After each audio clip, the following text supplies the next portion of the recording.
I got so much motherfucking design on right now.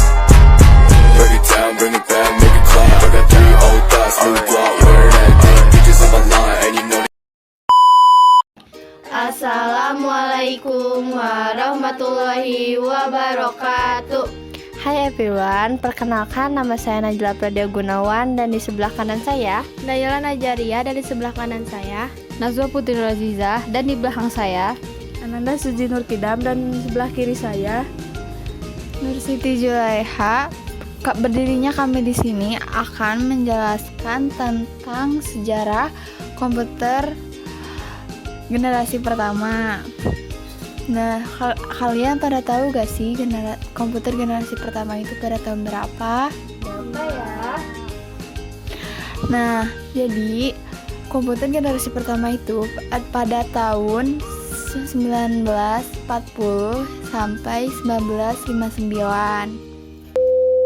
Komputer generasi pertama pada tahun 1940 sampai 1959. Komputer generasi pertama ini menggunakan tabung vakum yang memproses dan menyimpan data. Alat ini menjadi panas dan mudah terbakar.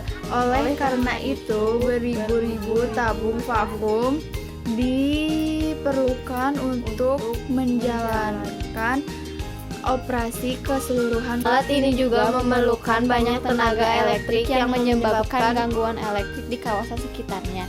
Komputer generasi pertama ini 100% elektronik. Alat ini juga memerlukan banyak tenaga elektrik yang menyebabkan gangguan elektrik di kawasan sekitarnya. Komputer generasi pertama ini 100% elektronik dan membantu para ahli dalam menyelesaikan masalah perhitungan dengan cepat dan tepat. Nah, penjelasan transistor sangat mempengaruhi perkembangan komputer. Transistor menggantikan tabung vakum di televisi. Ya, ukuran mesin-mesin elektrik berkurang drastis. Transistor mulai digunakan di dalam komputer. Mulai pada tahun 1956, penemuan lain yang berupa pengembangan memori inti magnetik membantu pengembangan komputer generasi. Kedua yang lebih kecil, lebih cepat, lebih dapat diandalkan dan lebih hemat energi dibanding para pendahulunya. Mesin pertama yang memanfaatkan teknologi baru. Komputer generasi ketiga. transistor banyak hal mengulangi tugas vakum, namun transistor menghasilkan panas yang cukup besar yang dapat berforma merusak bagian-bagian internal komputer. Dick Gilbert, seorang insinyur di Texas Instruments, mengembangkan kuit integrasi di tahun 1958.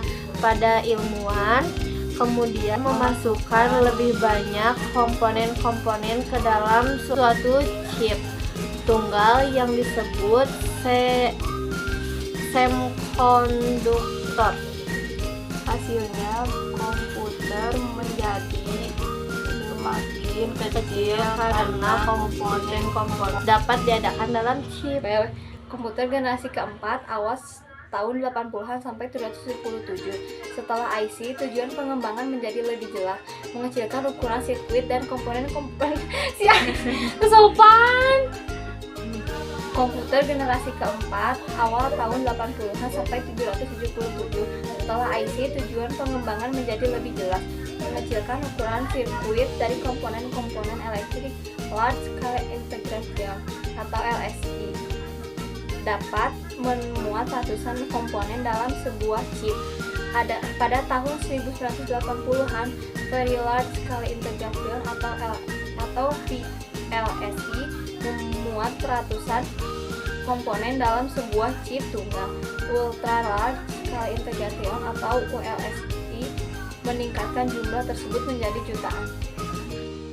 Komputer generasi kelima atau komputer di masa depan banyak kemajuan di bidang desain komputer dan teknologi semakin memungkinkan pembuatan komputer gerak.